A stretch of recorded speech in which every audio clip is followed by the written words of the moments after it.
Title: Shadows of Redemption. In the heart of Savannah, Georgia, where Spanish moss hangs like veils from ancient oak trees, the Redemption Baptist Church stood tall, a beacon of faith in the sultry southern night. Inside, Reverend Elijah's voice resonated through the hallowed halls, carrying the message of redemption to the faithful congregation.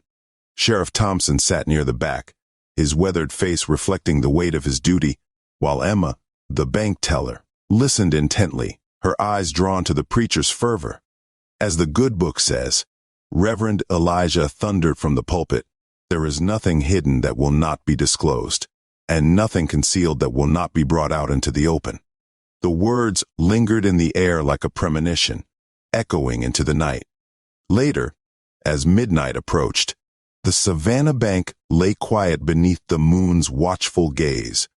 Emma, weary from the day's toil, counted the day's earnings, her thoughts drifting to the preacher's sermon.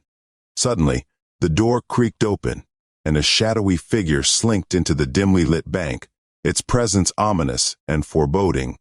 "Don't make a sound," the figure whispered, its voice like a serpent's hiss. "Hand over the cash." Emma's heart pounded in her chest as she complied with the robber's demands, the weight of fear pressing down upon her like an unyielding burden. In the wake of the robbery, Sheriff Thompson arrived at the bank, his deputies in tow, to find Emma trembling outside, her eyes haunted by the night's terror. "What happened here, Emma?"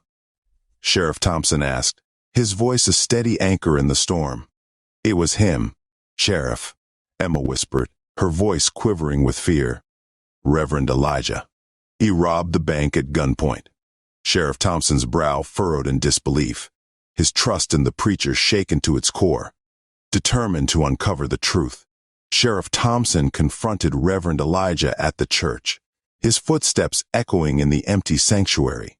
"Reverend Elijah," Sheriff Thompson began, his voice tinged with accusation, "I need to speak with you about last night's robbery." Reverend Elijah turned to face the sheriff, his expression a mask of innocence. "Sheriff, I swear on the good book," Reverend Elijah declared, his voice unwavering, "I had nothing to do with it.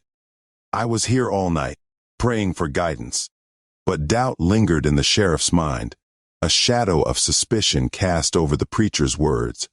Before Sheriff Thompson could respond, a deputy burst into the church, his face alight with urgency. "Sheriff, we found the real culprit," the deputy exclaimed. "It was one of the bank's security guards. He was trying to frame Reverend Elijah to cover his tracks." Relief washed over Sheriff Thompson like a cleansing tide as justice prevailed in the moonlit streets of Savannah. As the first light of dawn broke through the canopy of Spanish moss, casting golden rays upon the cobblestone streets, the town of Savannah breathed a collective sigh of relief. In the shadows of Redemption Baptist Church, faith endured, a beacon of hope in a world plagued by darkness. And in the heart of Savannah, beneath the watchful gaze of the oak trees, the echoes of redemption whispered on the breeze, a testament to the enduring power of truth.